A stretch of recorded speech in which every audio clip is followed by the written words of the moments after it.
what's up, everybody? Happy Tuesday and welcome to the Early Edge. I am the Counselor of Cash. I hope your morning has started off great. I see people in the chat, spaghetti and meatballs. He says, or she, I don't know, maybe it's a he or she, hasn't been here in a little while because of work stuff. He's in here now. Chris Kish is in here. Scott's in here. 671 Stonefish, Mark Buckholtz. How's Emma? Everybody hit the like button if you could. Make sure you're subscribed to the channel. Okay, listen. 2 days ago, or I should say yesterday, we showed you the recap screen. It was beautiful. It was, what was it, 14-3 on NFL Sunday? 13-4 or 14-3. I can't remember. Well, you know what?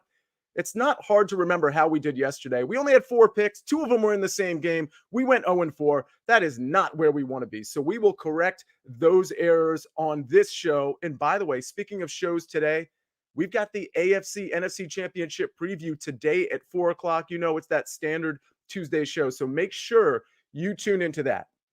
All right, but the only way to correct our wrongs here from yesterday, and let's keep our sample size a little longer than just yesterday. Again, 13-4, 14-3 the day before. Let's bring in the stars of the show to talk some picks for Tuesday. We've got marquee matchups to talk about. We've got official picks to talk about. All of you clamoring for hockey every single day in the chat. You know you can get some picks at SportsLine, but we've got Griffin Carroll here. We've got Mikey B here. We've got Buckets to talk soccer and Zack Cimini to talk some hoops. Ladies and gentlemen, let's get it started with some marquee matchups in the association or the alliance, as Buckets puts it. Let's talk some NBA. Odds powered by BetMGM. Again, hit the like button. Chris Kitch mentioning the early wedge. We recorded that yesterday at 7 o'clock. So if you're looking for some golf picks, go back in the SportsLine feed and check out the early wedge. It'll normally be Tuesday at 7 o'clock. But because the tournament starts early this week, it is Monday. I'll have some picks on the early edge tomorrow, round 1 matchups on the early edge. All right, let's start with the NBA, ladies and gentlemen. Oh, wait a minute. Are we doing the thing? We're doing the thing where we keep Mikey B and Zach to talk NBA, right? So I got to, before we get Griffin and Buckets out of here, I got to say hi to you guys, first of all. Griffin, I got to tell you, I don't know if you were watching yesterday or really every day that you're not on. People are clamoring for your picks. So I'm very happy you're here. We're not going to hear all the gripes about, hey, where's the NHL guy? How you doing today? You got some picks for us in the NHL? What's up, Sia? Yeah, of course. That's why I'm on. NHL's been going well. Very quality over quantity approach for me lately. One, I feel like that's saving me time, and we're winning a lot more. So things are going all good here. All right, that sounds good. And Buckets, you got some soccer picks for us today, right? I do, yes, Sia. As you know, I've been a little bit cold lately, but if you follow me on Twitter, for whatever reason, whenever something is a Freya-approved pick, they've been cashing no problem. So both of my plays later in the show were chosen by a German Shepherd. Hey, following us, that's great. Following us on Twitter certainly pays off. I had 2 golf picks, 2 round matchups on the early edge. 1 pushed and 1 won. This is the last Thursday and Friday. I put out 2 picks on Twitter, round matchups on Saturday and Sunday. Those both hit. We went 3-0-1. And, that was partly because we didn't have a show Saturday morning and Sunday was dedicated to football. So sometimes these picks come out on Twitter as well. Let's talk about picks in the NBA. I want to get Zach and Mikey B involved. We got the Nuggets -4.5 at the Pacers. It's a 239.5 point total here at BetMGM. Mikey B, I'm going to start with you on this one. This is really interesting. The Pacers with now Pascal Siakam. I mean, the team hasn't exactly, run away with some wins here. Halliburton, I think, is still questionable for this game. Maybe you can correct me if I'm wrong. It's an interesting line. Nuggets -4.5. Where are you at on this one? Yeah, that's the big question mark for this game is Tyrese Halliburton. He is listed as questionable again. So is Andrew Nembhard and Isaiah Jackson. If Halliburton and Nembhard can't play, that leaves basically just TJ McConnell at point guard. I love TJ McConnell, but that's not an ideal situation. This line has been moving more in the Nuggets' favor this morning, which makes me think that maybe Halliburton is closer to not playing than he is playing. So I'm going to take the under on the 239.5 points. That's hit in 6 of the last 7 games for the Pacers. And the under has also hit in 4 of the last 6 games for the Nuggets. All right.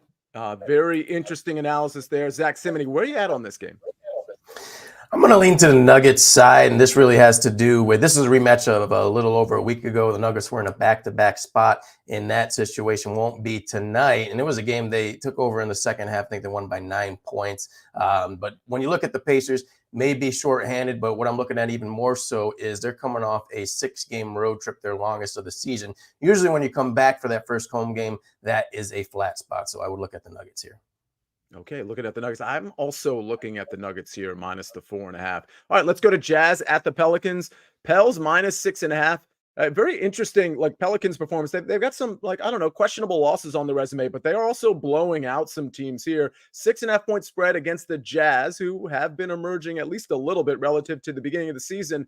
Mikey B, my lean would be to the Pels here. Where are you at on this one? I feel like Mike McClure this morning. I guess I'm going to go towards another under. I'm going to take the under on the 239.5. The reason being here is these two teams have played 3 times already. They've combined for 226 points or fewer in each of those games. The Jazz are a markedly different team at home than they are on the road. They're averaging just under 124 points per game at home this season, but just over 111 on the road. Pelicans have the 9th best defensive rating in the league. So I think the Jazz don't put up many points here, and we hit the under. All right, under 239.5 from Mikey B. Zach, your thoughts on this game? I'm actually going to go the other way. I think the Pelicans, when you look at what happened their last game, they usually don't lose at home by double digits. Did so against the Phoenix Suns. The last time this happened was against the LA Clippers. Their next game, they were ticked off. They blew out the Sacramento Kings, scored 133 points. And I know this Jazz team has been an over-friendly team since they become fully healthy. So I think there's going to be a lot of points here in the overhits on 239.5. All right, certainly should be a fun game to watch either way. Let's go Lakers at the Clippers. This one's interesting because, Mikey B, correct me if I'm wrong, no LBJ here, no LeBron James in this game, and that's why the spread skyrocketed from 5.5 to now 9.5 at BetMGM. It's a 232.5-point total. Hard to back the Lakers here without LeBron James, but then again, this is a huge spread. So where are you at on this one, Mikey B? Yeah, I don't like the spread, so I'm going to go with another total. And this time, I can't do 3 unders. So let's take an over here on the 232.5. You mentioned LeBron James is going to be out. However, the Clippers are also missing Vika Zubac, who is their best defensive presence in the middle. So that's going to leave basically Mason Plumlee and Daniel Tice to battle with Anthony Davis. That's not ideal. D'Angelo Russell's really hot right now. Austin Reeves should take on an expanded role. The over is hit in 5 of the last 6 games for the Clippers. So I'll take the over. And I do also just want to follow up. I saw it in the chat that Tyrese Halliburton, somebody said that he's going to be out. I did just confirm he is out for at least the next 3 games for the Pacers. Okay, good information there. Certainly, I think probably has us all leaning towards the Nuggets minus 4.5 there. By the way, Brandon Silva asks, Mikey B, you going to break out some props or are they in the bullpen for Tim Doyle? Very interesting question. We'll have Tim Doyle tomorrow on the show, but I can confirm that there are props on this show from Mikey B, some NBA props. So Brandon Silva, stay tuned for that. Japan says Clippers minus 20.5. That's fantastic. He's probably serious. He's probably actually, knowing Japan, he's probably looked at the alt spread minus 20.5. He's probably actually taking that. All right. Those are the NBA matchups. Okay. So before we get into the official picks, Zach, I want to talk to you about just a couple of college basketball games, a couple of the marquee games. I have a college basketball pick later in the show. It's not one of these two, but Wisconsin minus 3.5 at Minnesota. It's a 141.5-point total. You know, I would lean to the road team here, but again, you know, conference games, home dog, that's typically not where you want to be. Do you have an opinion on this game? I do. I'm going to lean to the Wisconsin side. I like the way they're playing right now. I think they're going to be a top 10 team here shortly. In Minnesota, they're one of those teams we knew our non-conference schedule was pretty weak. They got off to that hot start, won a couple games in the Big Ten play, but what we've seen recently, they've started to slide, lost 3 straight, now 12-6. Wisconsin, they've got 4 players that score over 9 points per game, well-balanced team. And when you're on the road, what you love with this Wisconsin team is they hit their free throws 11th in the country, 78% at the free throw line. That is something you want to get past the number late in the game on the road. It should be a difficult spot, but I think they get past the number. Yeah, I agree. I would lean towards Wisconsin there as well. Okay, let's talk about another road favorite. Houston, highly ranked, minus 2.5 at BYU. No, BYU's been pretty good this year, although I think they're starting to wilt a little bit, Zach. Houston only a 2.5-point favorite, but we have the same situation here, right? We have kind of a conference game. We've got the home team as a dog in a really raucous environment against a highly ranked Houston team. It sets up nicely for BYU. I don't know that I can pull the trigger there, though. Where are you at on this game? Yeah, we've been in this spot a couple times with Houston on the road in Big 12 play. And I think you got to follow what we've seen before. BYU, you mentioned having a tough time making the transition to the Big 12, but you got to remember Houston too is struggling making that adapting to from going to the American Conference to Big 12. We've seen in their first 2 road games they've lost on the road, and they've struggled to score. That Iowa State game, they struggled to score. They're averaging just 60 points on the road, and we know they're going to have that defense. But when you're in a tough road environment, playing at BYU for the first time, I think you got to lean to the home underdog here, getting 2.5. All right, fair enough. I think if I was going to take one of the 2 home underdogs, it would be the one Zach just suggested, BYU, and then I'll take Wisconsin, the favorite. And again, 2 tough environments for the better teams going on the road here. Let's talk about where you can make these bets. New BetMGM customers can sign up today and get $158 in bonus bets. Just place your first wager of at least $5 and you will receive $158 instantly in bonus bets, regardless of your wager's outcome, with bonus code EDGE158. That's EDGE158.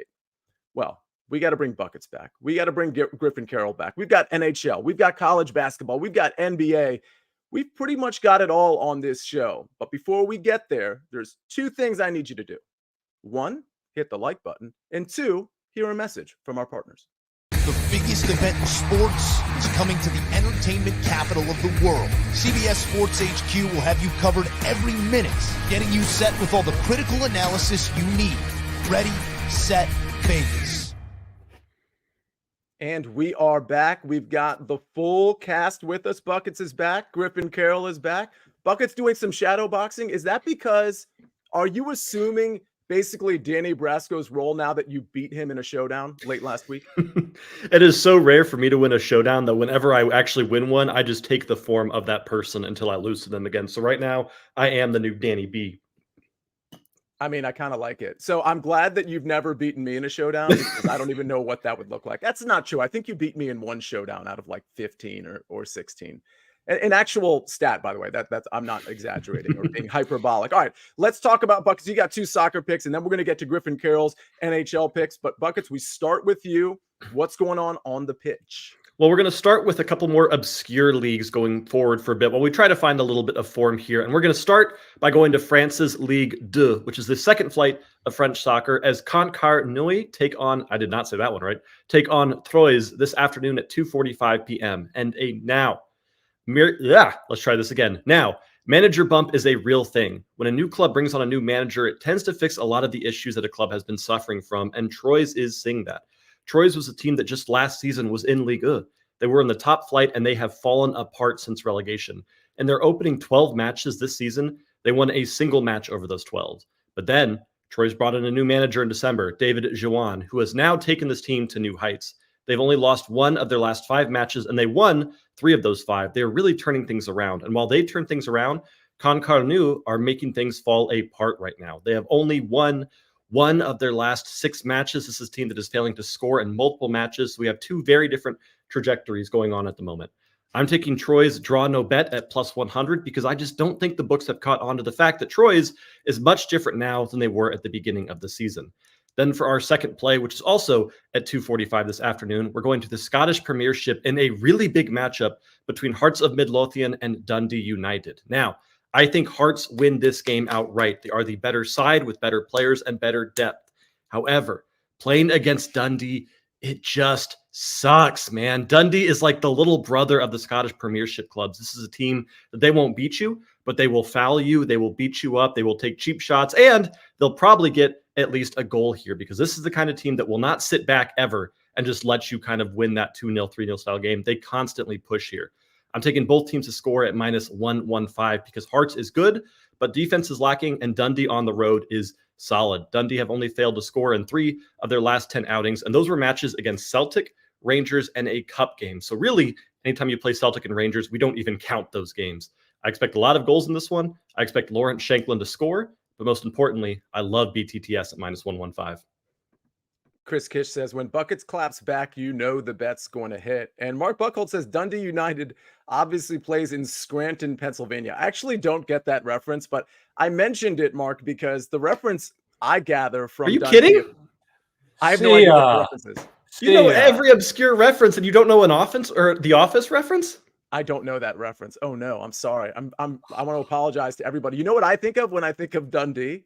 Wow, buckets is yeah. This is role reversal times 10. I think of Crocodile Dundee. I think of Paul Hogan. I'm dating myself. Mikey Bean and I were talking about how old we are compared to everybody else. So dating myself, but I know people in the chat know that Crocodile Dundee reference. All right, buckets. I'm sorry, by the way. Do you accept my apology? I don't get the Office reference. No, we're good. I don't know who Crocodile Dundee is, so we'll go, All right, 50-50 here. Steven right there. All right.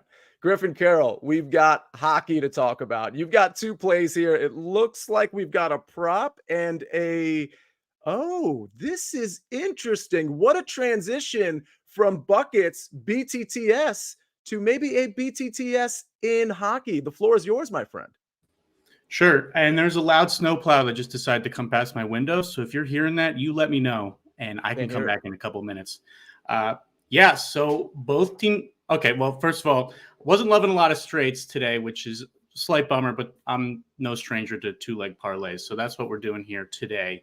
The first play is Ottawa, Montreal, both teams to score twice. And I'm pairing that with Edmonton over 3.5. So the both teams to score twice has been a fun new market. I don't think it's new overall, but it's new to me. So it's been a lot of fun. Obviously pretty straightforward, right? Both teams to score 2 goals. I don't hate the over in this Montreal-Ottawa game, but I certainly like them to both score twice a lot more than to both score 3 times. That's pretty simple. Definitely baked in defensive numbers. Ottawa is allowing 4 goals per game on the road. Montreal is allowing about 3.5 at home. They just played 5 days ago to a 6-2 game. 6 of the last 7 meetings, they both scored twice. And then just looking at these teams overall since basically the start of December, 15 of the last 19 Ottawa games have gone, both teams have scored twice, and then 15 of the last 18 Montreal games. You can find this on MGM under game props if you haven't explored this market yet. And then I'm pairing it just to get to -105 with Edmonton to find 4 goals. They're averaging that at home over the last month, and Columbus is allowing 3.5 on the road.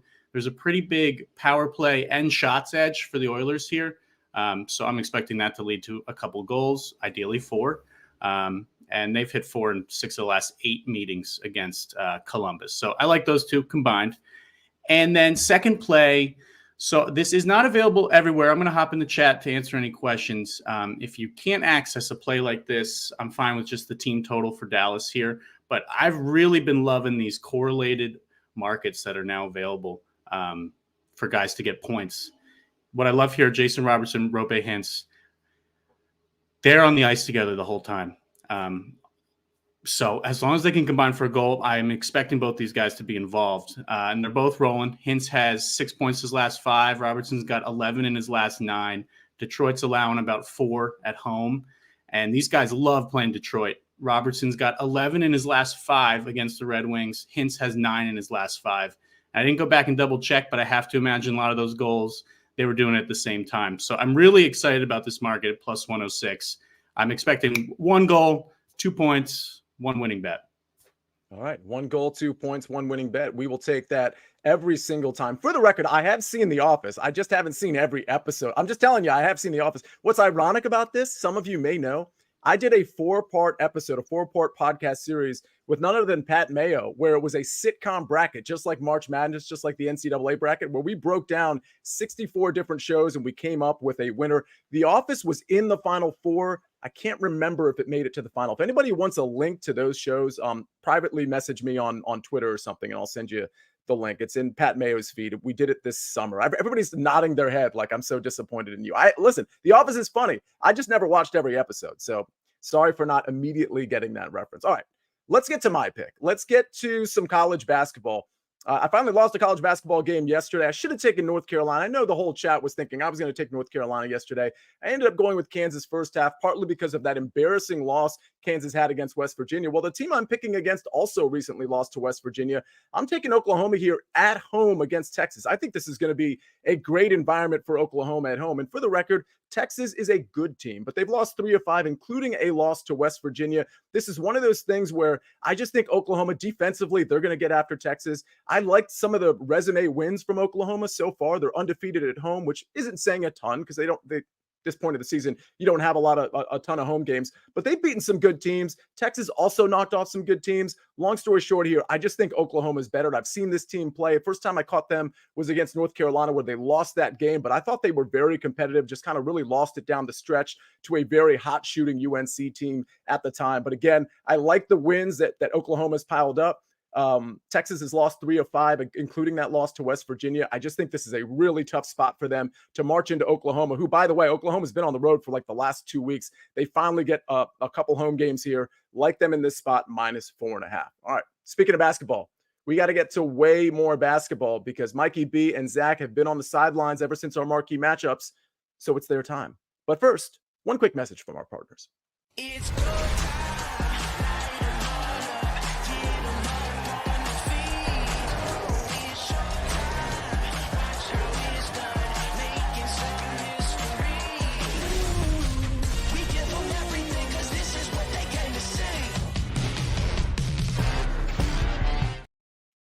Anyone catch that humble brag? Just me and Pat Mayo doing a 4-episode series. Don't worry about it. Who's Pat Mayo? Exactly. I knew that was coming. Who's Pat Mayo? You know what's funny? That's not shtick. I don't think he knows who Pat Mayo is. I genuinely have no clue who that is. I thought it was the guy that does the early wedge with you. So when you said that, I was like, I guess he knows golf and sitcoms? Well, it's funny you bring that up because Pat Mayo broke onto the scene about 15 years ago doing golf content. One of the first ones in to do golf content, and then he did football content, and is now he's one of the biggest podcasters in this sort of golf and football space. And by the way, he was on Sia Nejad Sports just like you were, Buckets, and he had a really good episode just like you. Side note, I'm going to release a video on Twitter with a little montage of some of my recent guests, which includes Buckets as well. All right, enough self-promotion. Zack Cimini, you've got an NBA pick, and it's with a team that's been really down and out as of late. Talk to us about why you like the Nets. Yeah, see, I'm going with the point spread you just said with Oklahoma. We're going to put a plus on it with the Brooklyn Nets, a home underdog, +4.5. Now, you look at the standings, you see that they've lost 5 of 6 games, but this Nets team, they should be on a 3-game winning streak. They played really well, blew out the Los Angeles Lakers. 2 bad losses in there against Portland. They were up 11 late in the third, up 4 with a couple minutes to go, didn't score again, lost at the buzzer when Anthony Simons hit a little jump shot. Their last game, everybody remembers, against the LA Clippers. They were up 11, led the whole game, up 11 with about 5:30 to go, didn't score again. The Clippers go on a 22-hole run, covered by a half a point. That was an early Sunday game. I'm sure people were happy about that, tailing the favorite on the LA Clippers. But this Brooklyn Nets team, I think they're going to play well at home. They've been playing well, just haven't been able to close out games. And the NBA is promoting this rivalry week. So this is a rivalry game against the New York Knicks, who have won 9 of 11 games. But they are also coming off a little bit of an emotional win. They faced the Toronto Raptors their last time out, got to see their old teammates in RJ Barrett and Emmanuel quickly. So I think the spread is just a tad bit too high. It's moved against the Nets. It was 3.5, now to 4.5. I'm going to tail the home underdog here. The Nets play well, finish off this game here. They should be on a 4-game winning streak. They'll get this cover and may win this outright, +4.5. I watched the Nets against the Lakers for a couple different reasons. It was one of the few games that was on at the time. This is 4 nights ago, I believe. Also because early in the game, for whatever reason, I put a live bet on Spencer Dinwiddie's points over 12.5. He had 3 in the first quarter. For the record, he didn't score until the third quarter again, but he ended up getting 19 points. But the long story short here, so I hit the bet. The long story short here is that Nets team was down huge to the Lakers early, like almost 20 points, and they fought and they fought. This is a very, very gritty team. So 4.5 points is actually a lot, in my opinion, at home. Cam Thomas was balling. I mean, Spencer Dinwiddie had a good game. There were other players that had a good game.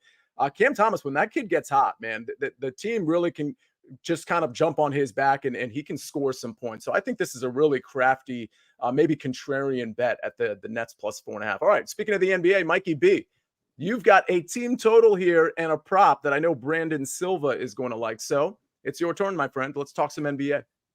Yeah, first we'll start with the team total. We're going to take the Thunder over and 24.5 points at -120. That seems like a massive number. They're actually averaging 124.5 points per game at home. That's the 3rd highest points per game at home mark in the NBA. The Thunder have played the Trailblazers twice this season. They scored at least 134 points in both of those games. The Trailblazers have the 8th worst defensive rating in the league.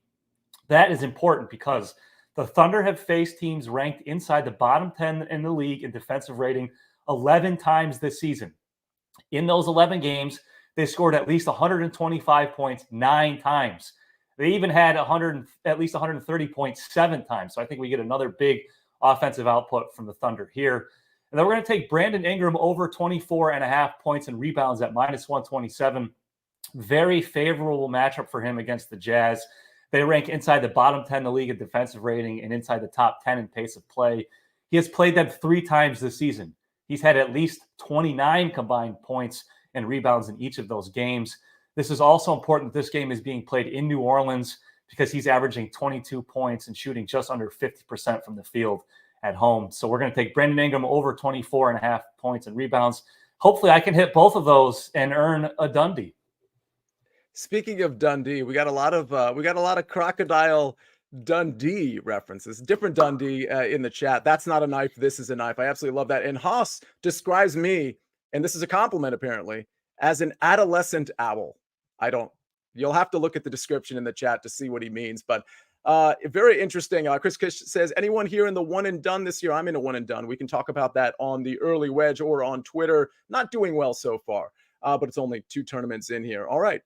Big Cheesy says he loves the Brandon Ingram PRA as well. So he's with you, Mikey B. He's already said light the beam. Let's light up the scoreboard, at least the picks board here. Buckets. Troyes, Dave Matthews Band. DNB, actually, +100. Hearts of Midlothian, Dundee United. BTTS, -115. I'm on Oklahoma tonight, -4.5. Zack Cimini, Nets, +4.5. Mikey B, Thunder team total over 124.5. Brandon Ingram over 24.5 points and rebounds. Griffin Carroll, Canadians and Senators, both teams to score 2+ goals, and Oilers team total over 3.5. And Jason Robertson and Roop Hintz, 1+ point each at plus money. Griffin always offering the plus money plays. He is not scared. Ladies and gentlemen, we're not scared either to bounce back from what was a bad, listen, it was only 4 picks, but we lost all 4, and we got to rebound from that. And hopefully we'll rebound from that with a lot of these NBA and college basketball picks, but we were armed with, of course, NHL picks and soccer picks as well. Let's have it Tuesday, leading into tomorrow. Somebody mentioned Tim Doyle. He'll be on the show tomorrow. It'll be a very fun show, which will be actually filled not just with Tim Doyle and his props and Mikey B and the back and forth between them two, but some golf picks as well. Don't forget, the golf tournament starts Wednesday, and our show will start before the golf tournament starts. So I can get you a round 1 matchup on the early edge tomorrow, along with some first-round leaders. Ladies and gentlemen, it's been a great show. On behalf of Zack Cimini, Mikey B, Buckets, Griffin Carroll, Jake the Snake on the 1s and 2s, and on behalf of this entire chat, extremely active, hitting the like button, asking questions, knowing the references. We love that. We'll see you tomorrow on the early edge at 10 o'clock. I am the Counselor of Cash, and we rest our case.